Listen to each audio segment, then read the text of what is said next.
তোমরা সবাই কেমন আছো? আশা করি তোমরা সবাই ভালো আছো, আমিও ভালো আছি।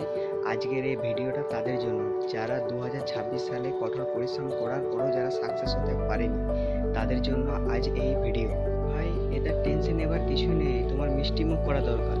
কারণ তুমি এত চেষ্টা করেছো, তারপরে যখন সাকসেস হয়নি, যারা বাড়িতে বসে বসে ইনস্টাগ্রামে রিল স্ক্রল করছে তাদের অবস্থা কি? তাহলে তুমি অনেকটা এগিয়ে আছো, তোমার মিষ্টি মুখ অবশ্যই করা দরকার। এত কিছু টেনশন নিয়ে লাভ নেই। পাড়ার কে কি বললো, কাকা জেঠিমা জেঠু এইসব কি বললো, তার সমালোচনা করে কোনো লাভ নেই। তুমি তোমার কাজ করে যাও, তাদের কাজ তারা অবশ্যই করে যাচ্ছে। এটাতে টেনশন নেওয়ার কোনো কিছুই নেই।